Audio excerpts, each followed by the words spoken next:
It's a room that feels a little too full. Maybe it's a birthday dinner or a team meeting, and you're sitting there with a glass in your hand, nodding along.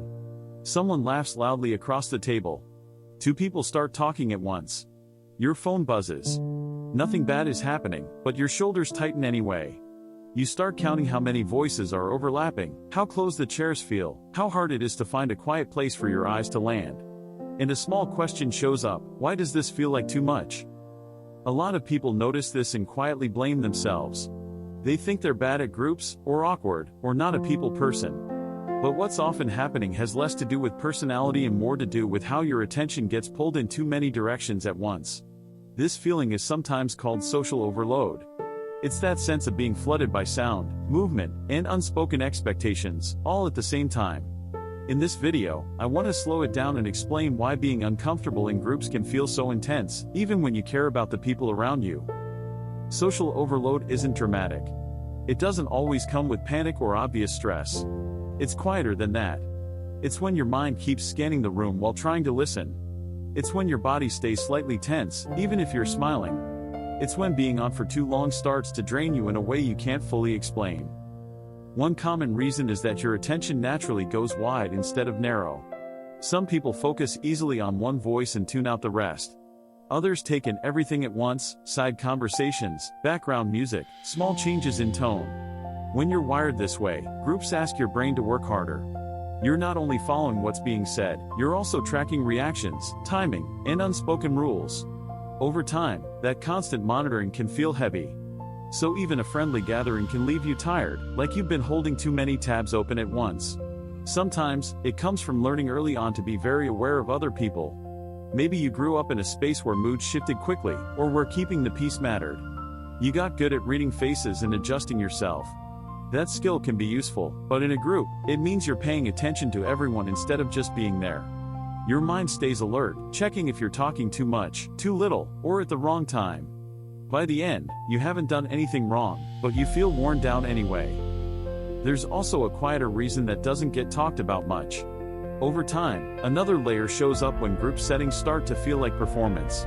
Not in a big, spotlight way, but in small moments. You wonder when to jump in. You replay what you just said. You notice when the energy shifts. Even if no one is judging you, your body acts like it might be. So it keeps you slightly on edge, just in case. That edge is what makes too loud feel not just noisy, but overwhelming. To see how this plays out, imagine a specific moment. It's early evening, around 6:30, and you're at a casual get-together after work. People are standing in clusters. Music plays in the background, not too loud, but enough to blur the edges of conversation. Someone tells a story, and you laugh a second later than everyone else because you were still processing the last sentence. As the night goes on, you notice your energy dipping. You start looking for exits: the kitchen, the balcony, the bathroom. You're still friendly, still present, but inside, you feel stretched thin. If you've been there, you're not strange. You might know someone who lives like this.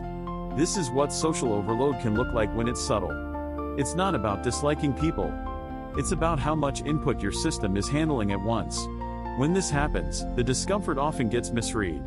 You might tell yourself you're bad at groups, or that you're doing something wrong. But that story adds another layer of pressure. A gentler way to look at it is to notice what your body is responding to. Is it the volume? The lack of pauses? The feeling that you have to be available to everyone at the same time? Naming that, even quietly, can make the experience feel less confusing. One small thing that can help is adjusting where you place your attention, not by forcing calm, but by narrowing the field. For example, you might choose one person to really listen to for a few minutes instead of tracking the whole room. Or you might give yourself permission to step away briefly, even if it's just to refill a drink or look out a window. These aren't fixes. They're ways of giving your mind fewer signals to process at once. Often, that alone can take the edge off. Another gentle shift is to change how you interpret the urge to leave or go quiet. Instead of seeing it as failure, you can see it as information. Your system is saying it's reaching capacity. That doesn't mean the gathering is bad or that you don't belong. It means your attention has limits, like everyone else's. When you respect that, even internally, the discomfort tends to soften. You stop fighting the feeling and start moving with it. There's one detail people often miss, and it changes how you see the whole thing. Being uncomfortable in groups doesn't always mean you're introverted or shy. Sometimes it means you're highly responsive to your environment. You notice more, feel more, and process more. In quieter settings, that can feel like depth. In louder ones, it can feel like overload.